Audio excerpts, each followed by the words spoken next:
Hello and welcome to a deeper dive with Dara Cam. That's me. Today we'll be taking a deep dive into all things elections, voting, and defending democracy with special guest, Leon County Supervisor of Elections, Mark Earley. Mark has been working in the elections arena for 30 years, and he was elected as Leon County's supervisor in 2016. Mark Earley also serves as president of the Florida Supervisors of Elections Association. Join Mark Earley and me for a deeper dive into elections.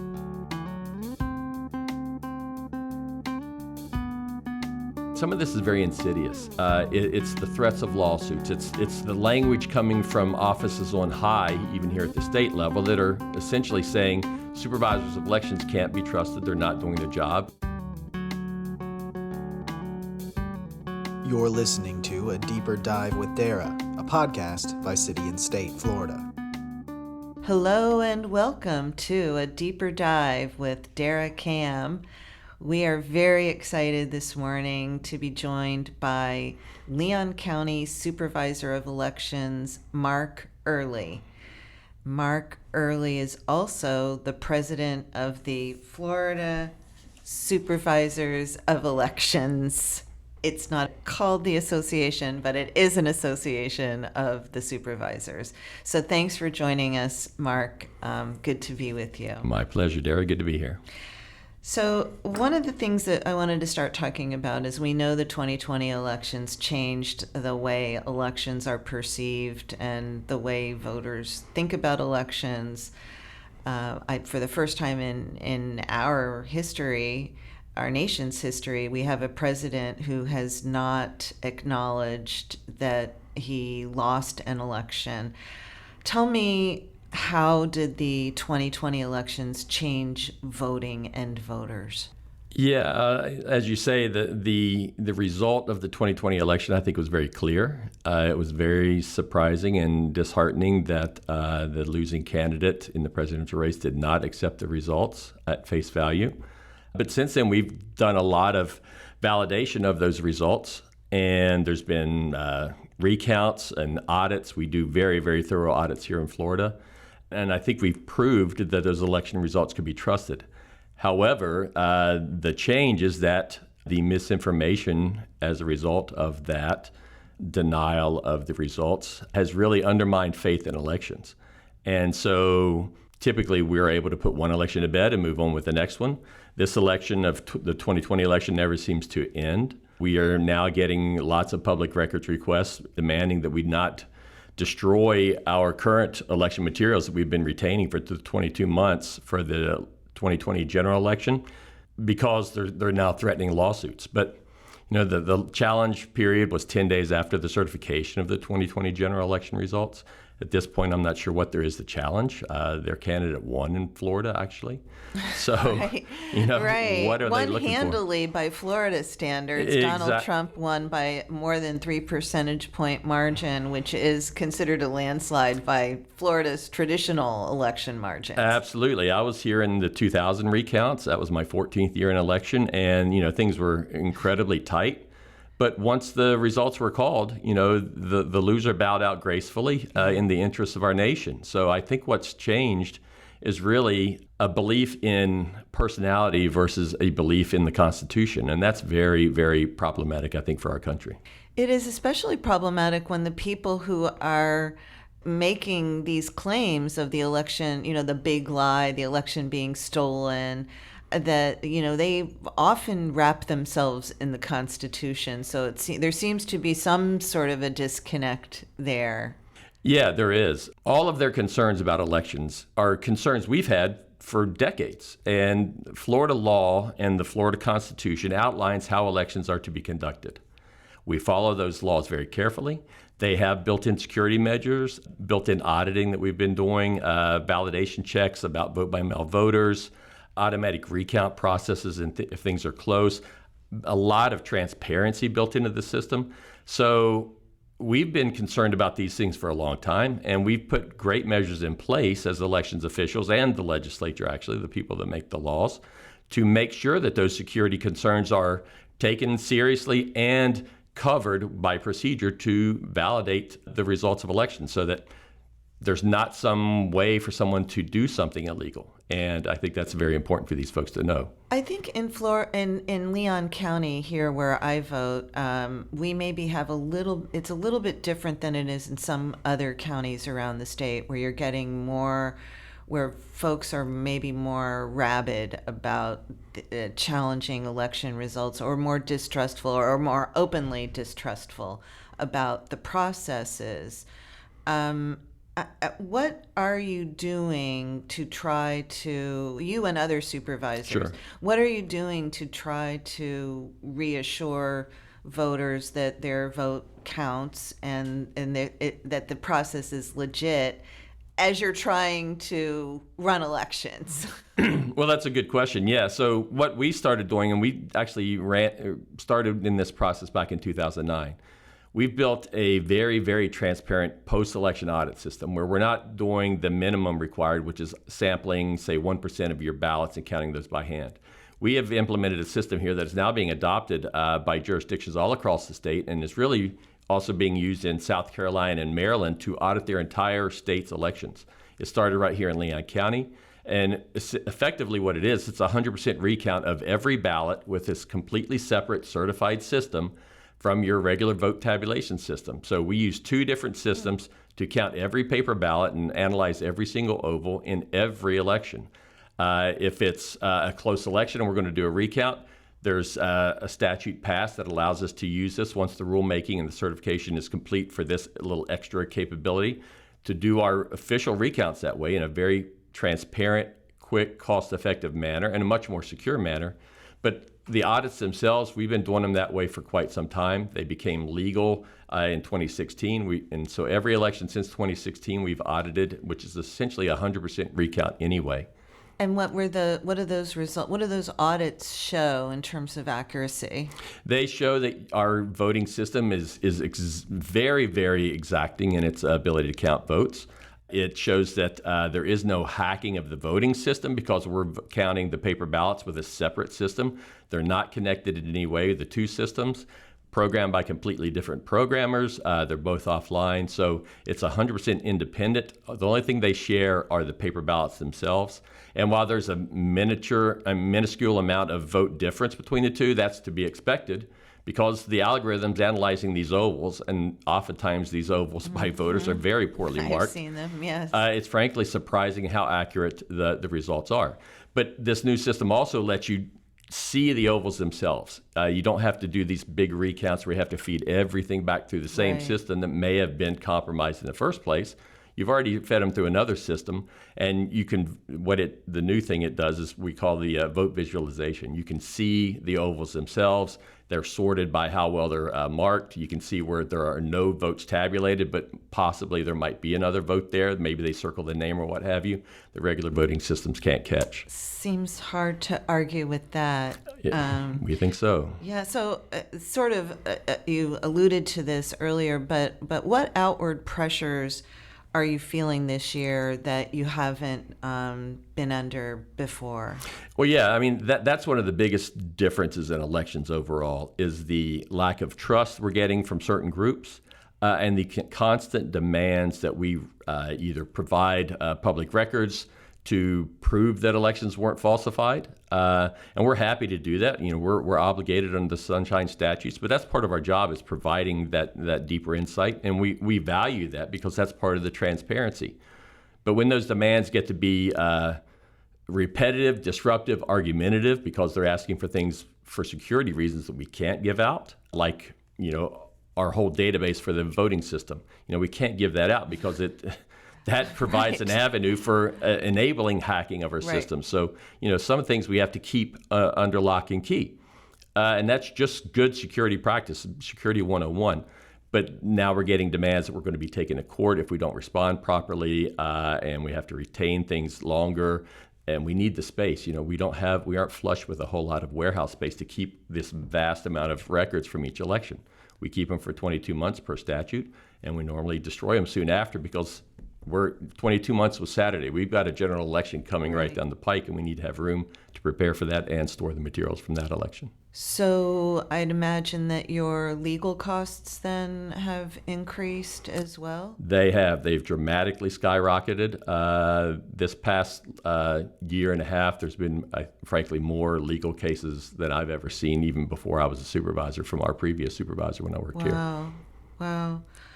You know, we've heard a lot, and you and I have discussed this since 2020, about attacks on supervisors and their staff.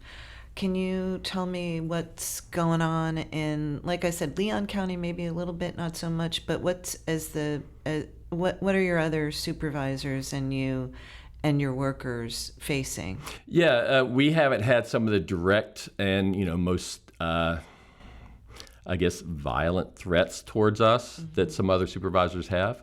But some of this is very insidious. It's the threats of lawsuits. It's the language coming from offices on high, even here at the state level, that are essentially saying supervisors of elections can't be trusted. They're not doing their job. When a year ago, we were being applauded for our great performance in the 2020 election cycle, which was, I've been working elections in Florida for 36 years, and 2000 was very difficult. Our transitions to paper from lever machines back in '93 was difficult. The 2012 elections were difficult with the long lines and things like that because of the changes to the early voting statutes.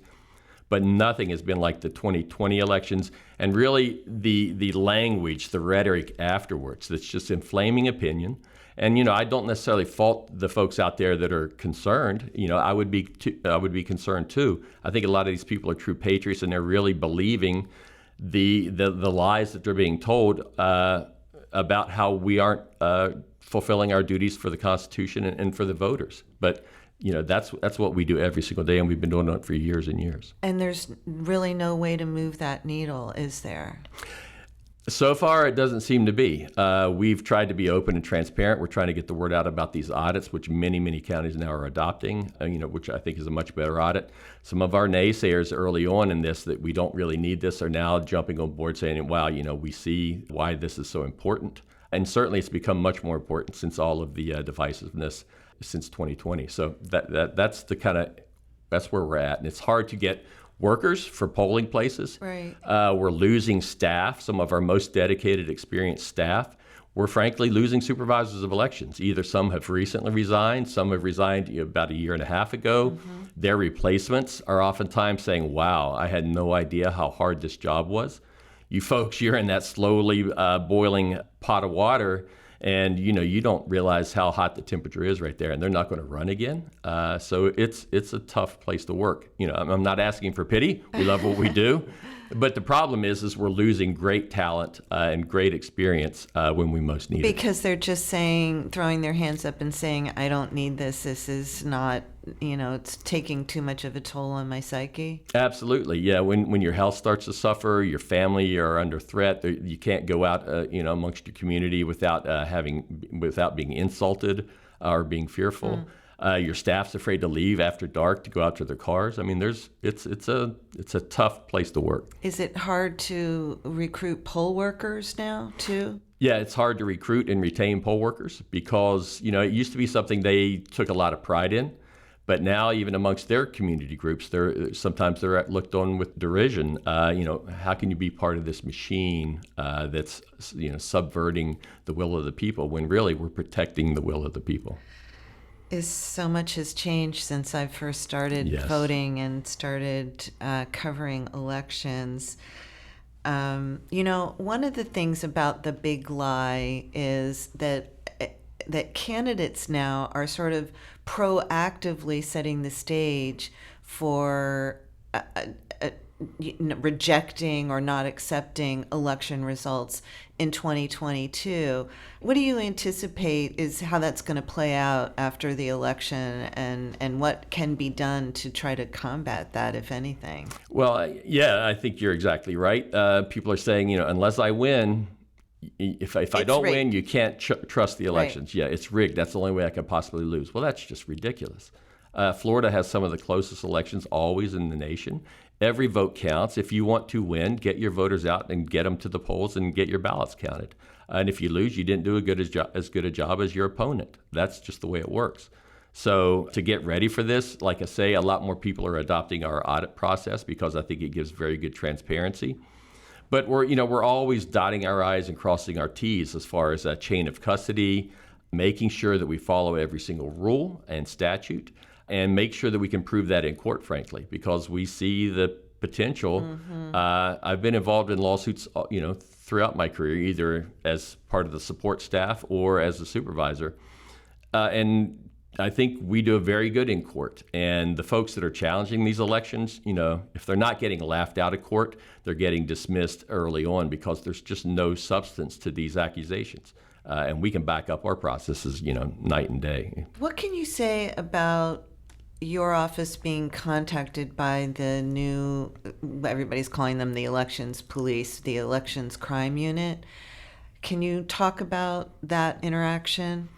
Sure. So right now, the process for communicating with that office is not real formalized, but I know the director. I've known him since he was the Broward County Supervisor of Elections for a couple of years. That's Pete Antonacci. Peter Antonacci, yep. The fix-it man for... Yeah, and frankly, I endorsed him. I thought he was a pretty good choice for this office. We knew it was going to be someone I saw your name in the press release. I was the last one quoted in that, saying that I think he's going to do, a pretty good job. And I think that Pete understands that there's really not a lot of checks on the power of that office.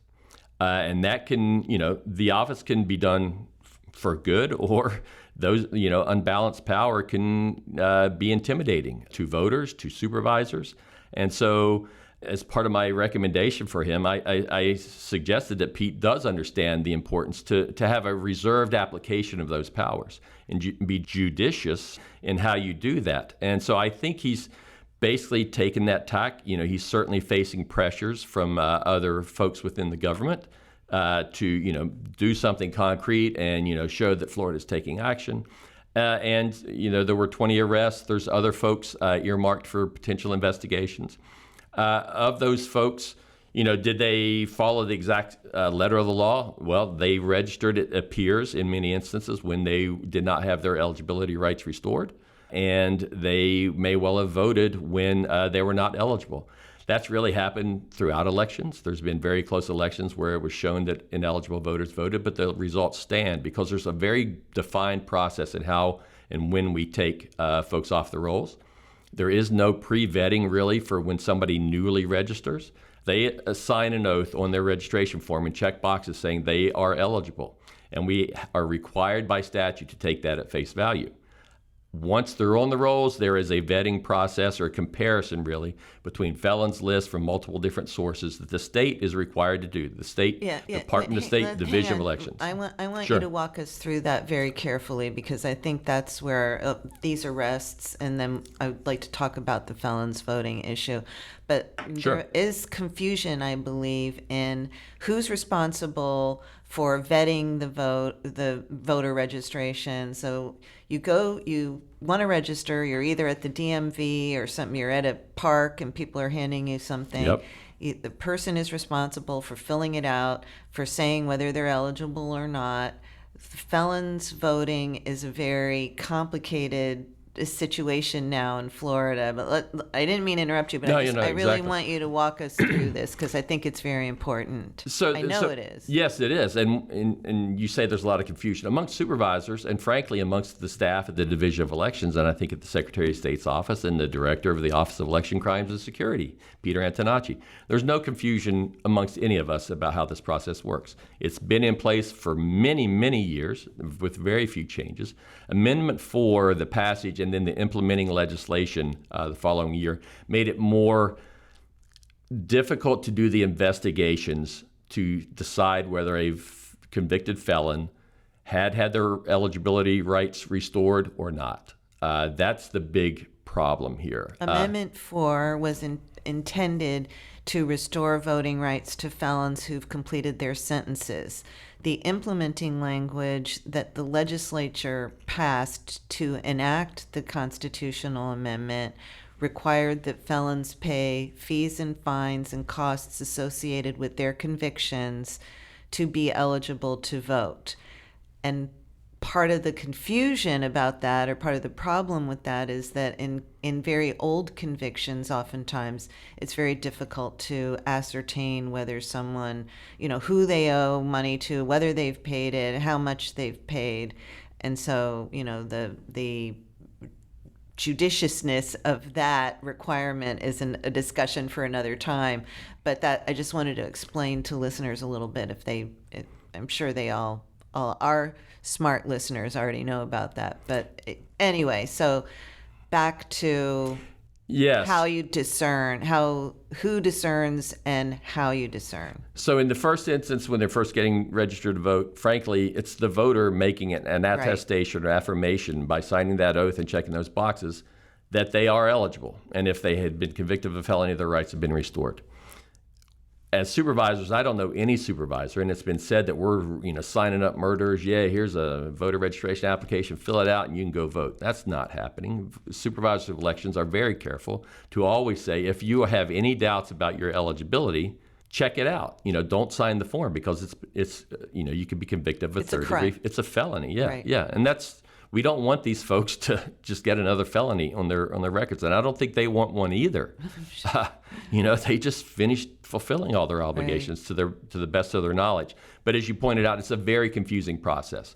So that's the registration. If you're newly registered, if you're already registered and say you were convicted of a felony or what have you, or you got newly registered and you're now on the rolls, we are required to put you on the active rolls once you fill out that form. A second set of checks comes in, and this is a daily check. It's outlined in statute 98.075 subsection 5, where it's clearly denoted that the state has the sole responsibility and primary responsibility. They shall look at state lists and local lists of felony convictions, compare them to the voter rolls, and send packets of this information. Essentially, it's like a little case file to the supervisors of elections saying, we think, we being the division, has found a potential match between the voter registration rolls and the felons list, and you now need to initiate the process under statute, same statute, but subsection 7, for removal of these folks. And the complications of doing these checks and the lack of resources at the State Division of Elections, they are severely under-resourced, is really preventing them from getting their job done in a timely manner to get these felons off the rolls before the round of elections. There's some folks that were registered before the 2020 elections. Normally they would have been taken off before those elections, and now they've now voted in the 2020 and the 2022 primary because they think they're eligible. They don't know that they're not eligible.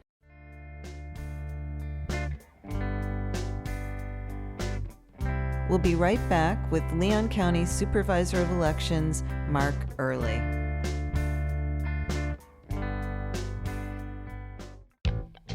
Here at Deeper Dive, we want to hear from you, the listeners. We invite you to send your questions, comments, and feedback to our mailbag. You can reach us at deeperdive@cityandstatefl.com. That's deeperdive@cityandstatefl.com. Get your 2 cents in by sending us an email. Welcome back to A Deeper Dive with Dara. When they passed that law enacting the constitutional amendment, I remember, and I can't remember which legislator it was the senator saying, promising the Democrats that no one who made an honest mistake was going to be arrested. And now we see these arrests and the promise that this is just, the tip of the iceberg. So, I'm just, what are your thoughts about that? I agree. I think these folks, for the most part, had no inkling that they were ineligible. I mean, you can hear their statements now, but you can see their life, where they are in their lives. And is that one vote of theirs that they haven't been able to exercise for a long period of time worth jeopardizing their freedom and their lives that they've rebuilt? I take them, frankly, at their word, just like we take them at their word that when they fill out the oath that they believe they are eligible. So I don't think for most of these folks there was an intent really to do harm. Some finger pointing going on here too, between the state saying that it was the election supervisor's fault and election supervisors. I haven't really heard their response, but I believe the governor or the state has blamed the supervisors of elections for these ineligible voters. And again, it is very few, but for these ineligible voters voting. And how does that feel to you? It's a problem without a doubt. It breeds a more emotional level, a more visceral response from these folks that don't believe that the 2020 elections were accurate, and it just helps build the distrust amongst your local supervisors of elections. When we really hold, frankly, from our perspective, and we take this very seriously, we hold elections in the palm of our hands, and we are very, very vested in making sure that the elections process can be trusted. And those statements are just patently wrong. You should check your facts before you go laying blame on people, or at least even insinuating that there's a problem here, when really we know what we're doing and we're not doing that. We're not allowing these felons to get on the rolls outside of our regular normal duties. We're doing what our obligations are under statute. I will say that I have been covering elections since the 2000 recount, probably even before then, in Florida, and I have never, you cannot find a more dedicated and professional group of individuals who 100% do not view that job as political. Absolutely. Our jobs are very nonpartisan, and statute requires, and actually the Constitution requires that you run for office in a political manner for this job for supervisor of election. It's one of the constitutional offices. But without exception, I've never seen a supervisor new to the office who carries any partisan baggage over from wherever they came from. We've got supervisors that had long careers in the legislatures and in a very partisan role. But once they become supervisors, they're taking a new oath, and their oath of office is you will, conduct your business in a very nonpartisan manner. And without exception, I don't know any supervisor that doesn't do that. Frankly, our Secretary of State, and I think he would be the first to admit it, when he was in the legislature, part of his job was to act in a partisan manner. Our Secretary Byrd came straight from the legislature. We talked to him about that very frankly, myself and the outgoing president of our association. We had a very nice, long 2-hour dinner with no handlers around, and we kind of went out all the concerns that were all flashing through the news at the time. But, he understands his new position, so that was very reassuring. And so, without fail, folks that seem to get into elections so far have proven to change their stripes and act in a very nonpartisan way. It's these outside partisan political pressures that are making it very tough to get our jobs done. Secretary of State Cord Byrd is a conservative Republican who was a House member when Governor DeSantis tapped him to replace Laurel Lee, who ran for Congress and won. She's now, I don't know, she won her primary. I don't know if she faces a Democratic opponent or not in that. I think she may. But yeah, I mean, that the concern about partisanship in that office was very loud at the time that Cord Byrd's appointment was announced. What are the biggest changes you've seen in the election process, not just procedurally, and we talked about voters and their perceptions of elections post-2020, but what's the biggest change you've seen? Well, aside from the staffing issues and the brain drain that we're faced with, one of the big changes, I think, has been in the increase in the use of vote by mail. I think that's been a very positive thing. Leon County never really pushed it quite as hard as other counties did because we were the birthplace of early voting in Florida. And so we've always pushed that real hard. Right now, our election day turnouts are relatively low. Our early voting and our vote by mail turnouts are generally pretty high. This past election, our early voting was actually a lot lower than we expected, but we'll see how that proves how that comes out in the general. So I think the biggest shift we've seen as far as day-to-day operations are the great increase in vote by mail usage. But there are new statutes that makes that much more complicated too, where suddenly folks can come in and lodge all kinds of complaints about signatures. We haven't seen a big problem here in Leon County, and most counties haven't seen that because, as we warned during the legislative committee process, as this bill was going through session, we were concerned, and it's being borne out in some locations already in the primary, that the legislature, by bowing to these concerns about, in quotes, massive fraud and vote by mail, that they were establishing procedures where extremists from either side, frankly, and we'll just see where the political emotion gets to in elections down the line. But like I say, extremists from either side can really disrupt the process for getting our vote by mail ballots tabulated in an accurate manner and timely manner. It's really the timeliness here. Right. So what that law did was it allowed anyone to make a complaint if they believe or suspect that there was some hanky-panky going on. Exactly, yeah. They can challenge any signature. These are signatures on absentee. I'm sorry. Vote by mail I'm envelopes. so old. I still think of still. them as absentee ballots, but vote by mail envelopes, which was another. You've been faced with a bunch of statutory changes over the past several years, and again, this year, that was the law passed this year. Yeah, right? it's good looking. Yeah, some of it was in Senate Bill 90 from the 2021 session. Right. Some Senate Bill which is 524. still working its way through the courts. Some aspects of it are still being heard in the courts. But really, this is the first round of elections for either one of these pretty comprehensive and large statutes that affect a lot of election law. And so another one of the big changes this year are just the amount of election law modifications to our procedures we have to make based on election law changes, educating the public about that, and really moderating the legislature in the initial versions of this language. And we as supervisors of elections, our association, that's one of our key things we do, is we try and talk to the legislature and the staffers there that try and become experts in election law, to let them know about some of these real dramatic changes, how they will have this ripple effect throughout statute, which is very nuanced and complicated, election statutes, because they've grown organically over many years. And you make one little tweak over here, which seems somewhat innocuous, and it can have big ramifications in procedure all the way throughout elections. And we're required to get our vote by mail ballots tabulated election night.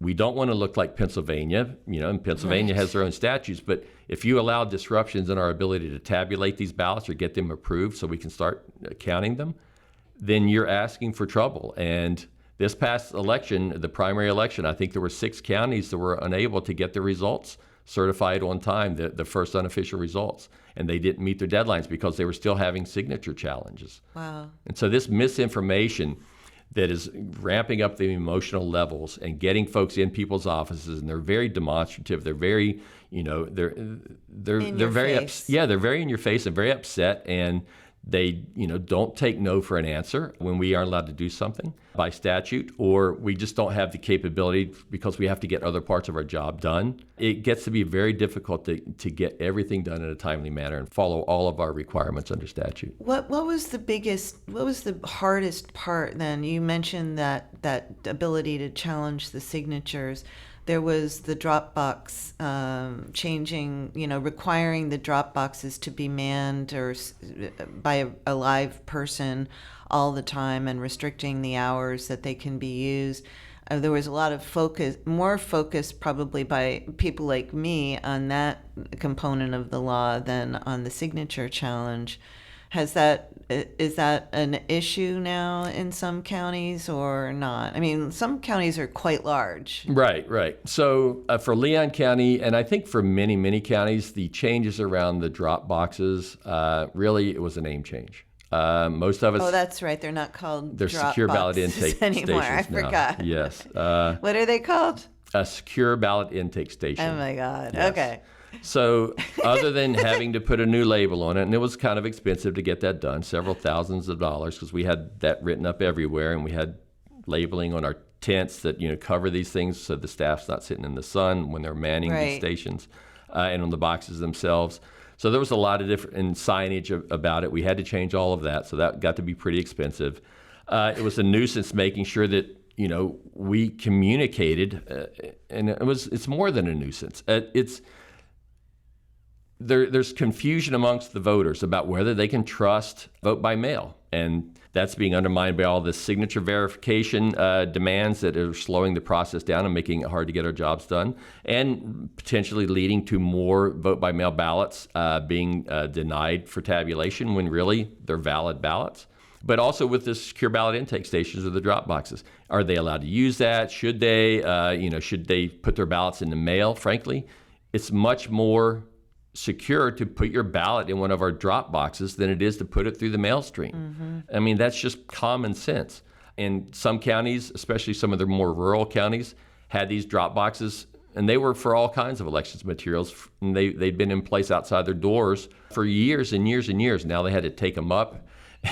What I love is in some instances they replaced the drop box, which was really secure and under camera, and they would collect it and bring it right in the door the next morning if something got dropped there overnight. They replaced them with the big UPS or USPS mailbox at their door. But, those ballots now don't get to come straight in the door. Now they have to go through the mail stream, and it's just kind of, so see what you're you wrought here. mailing it, and then you actually you run the risk of it being lost or misplaced or damaged in the mail. I mean, it just shows what a farce this whole thing has become. But we follow the law nonetheless. We can shake our heads and try and educate our voters and reassure our voters that, yes, you can still trust the system. But the biggest problem, I think, my concern is, and I think many of our concerns is, when the statute was put in place to allow these challenges of the signatures that have already been validated by our staff, and our staff are well trained for this, and we've got a really good process that if the staff finds a problem that they're not sure about, they're always coached, send it to the canvassing board, the judge, myself, the supervisor of election, and the county commissioner, and we'll review the signatures. And there's a whole cure process. So it's a very good process laid out in law, and we only send vote by mail to voters who've requested it to address we already have on file. So it's very well vetted. But there's now so many questions about how this whole process works that it's really the 2022 primary and the problems that were there in some counties. It looks like it's going to become more, we're concerned it's going to be more of a problem, more pervasive in the 2022 general elections. And really all of this is a build up to the 2024 presidentials. So what's going to happen in 2024? Well, it remains to be seen. We're trying to reestablish the trust that I think has been, through misinformation, has been undermined. Voters out there, our citizens should trust that we are doing our jobs, because we absolutely are. The concerns people are suddenly throwing up in the air, it's not new to us. This is something elections in Florida are done very professionally, and people should take great confidence in that. After the 2000 elections, some of the cracks in the system were uncovered, and we spent the last 22 years making sure that foundation is strong. It is very strong.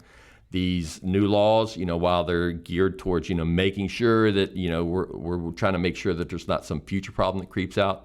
What that's mostly doing is it's engendering more confusion and lack of trust amongst voters, because I think it's playing political cards in election law, and that's a bad thing to do. Making laws not based on what the system needs, but on people's perceptions of what is necessary or not even necessary, just on people's guts. Right, yeah, and political messaging. It's you've got folks out there who their whole job is to how can we win? How can we spur our motivate our people to get out to the polls? And it's ironic that you're saying you got to go vote for our candidate because he's going to protect elections, but you do that through the ballot box, hopefully through the ballot box, and right. The other option is outside the Constitution, and so we see all these folks and they're saber rattling, and they've all got their guns and all this kind of stuff, and it's become a very fraught place to work. Why do you keep doing it? Our troops are out in the field and they're defending our democracy. We're here in our nice, quiet little offices, or it used to be quiet, and we're defending democracy too. You will not see a bigger group of patriots than elections officials. And our patriotism is bred in our oath to the Constitution. And we've sworn to uphold the laws of the nation and the state of Florida and the constitutions of both. And damn it, we're going to do it.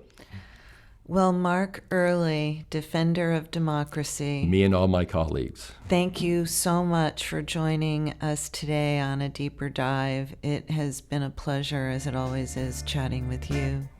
Thanks, Dara. A Deeper Dive with Dara is a podcast by City and State Florida, hosted by Dara Cam, produced by Ryan Daly, and music for the podcast was recorded by Periodic Labs, LLC, and performed by Ryan Daly and Danny Reyes.